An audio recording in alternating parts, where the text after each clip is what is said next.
नमस्कार दोस्तों, मैं पूजा स्वागत करती हूँ आप सभी का हमारे YouTube चैनल GLI टिप्स में।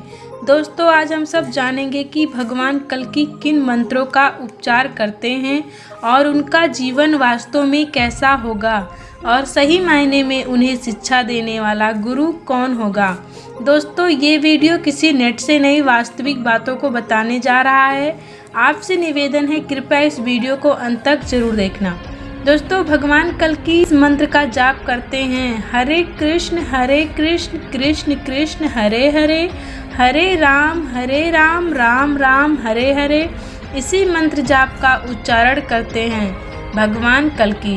दोस्तों, भगवान कल्कि 32 साल की उम्र तक एक आम इंसान की तरह ही जीवन यापन कर रहे थे।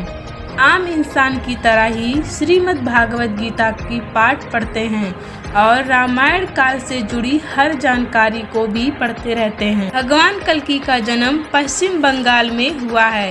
भगवान कल्कि उन मंत्रों का जाप करके भगवान नारायण से कहते हैं कि हे प्रभु, इस कलयुग की माया जाल से हमें मुक्त करिए, क्योंकि भगवान कल्कि ये बात जानते हैं कि यदि कोई इस मंत्र का जाप करेगा तो उसे अवश्य ही मुक्ति मिलेगी। भगवान कल्कि कहते हैं कि एक सच्चा गुरु जो होता है वह कभी नहीं मरता, क्योंकि जो सच्चा गुरु होता है वह भगवान से जुड़ा होता है।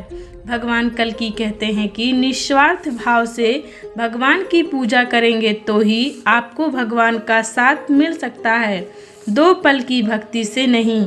यदि 2 प्रकार से आप भगवान की पूजा करते हैं तो आपको निश्चय ही उनका साथ मिलेगा। नंबर 1 भाव, नंबर 2 लक्ष्य।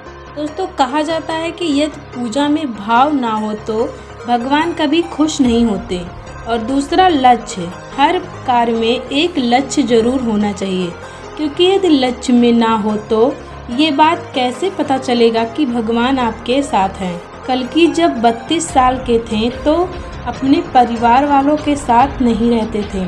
वो अकेले बेंगलोर में इंजीनियरिंग की पढ़ाई कर रहे थे। जब इंजीनियरिंग की पढ़ाई पूरा हुआ तो बिजनेस मैनेजमेंट की पढ़ाई की। भगवान कल्कि संसार की हर पीड़ा को सह रहे थे, दुख दर्द गरीबी स्वार्थ सारे कष्टों को झेल रहे थे। ये सब भगवान कल्कि को बहुत तकलीफ देती थी।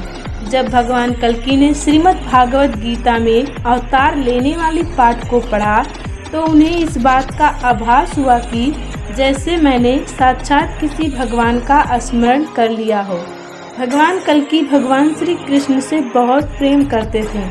एक बार भगवान कल्कि अपने मन में यह बात सोचते हुए कहते हैं कि हे प्रभु, मेरा ऐसा जीवन क्यों है? क्यों मुझे सभी प्रकार के कष्टों का सामना करना पड़ रहा है?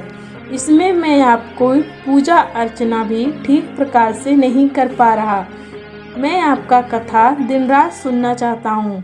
ये सारी बातें सोचकर मैं ठीक से सो भी नहीं पा रहा और ना ही मैं ठीक से खा पा रहा हूँ। मुझे मृत्यु देने की वजह से मृत्यु मेरे पास आया। कहा जाता है कि जो मृत्यु है वो कलयुग राक्षस का संतान है। भगवान कल्कि मृत्यु के भय के कारण नारायण को पुकारते हुए कहते हैं, हे प्रभु, रक्षा करो। तब भगवान शिव प्रकट हुए और भगवान कल्कि से कहते हैं कि तुम मेरे भक्त हो।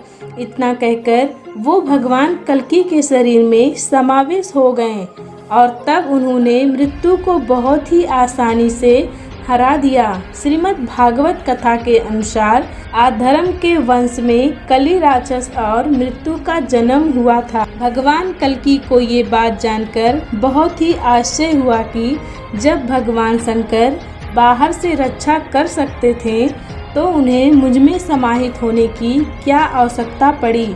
मुझे नया जीवन क्यों दिए? आखिर मैं हूँ कौन?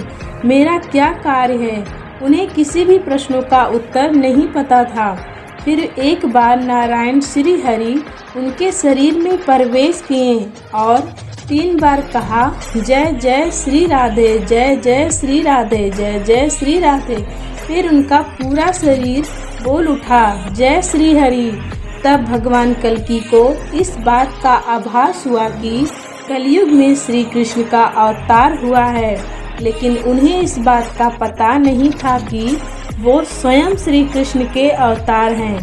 दोस्तों, भगवान कल्कि को क्यों नहीं पता कि भगवान श्री कृष्ण के अवतार हैं, इसके बारे में नेक्स्ट वीडियो में जानेंगे। दोस्तों, आपको ये जानकारी कैसा लगा नीचे कमेंट करके कमेंट बॉक्स में ज़रूर बताना। चैनल पे नए हैं तो हमारे चैनल को सब्सक्राइब करना। धन्यवाद।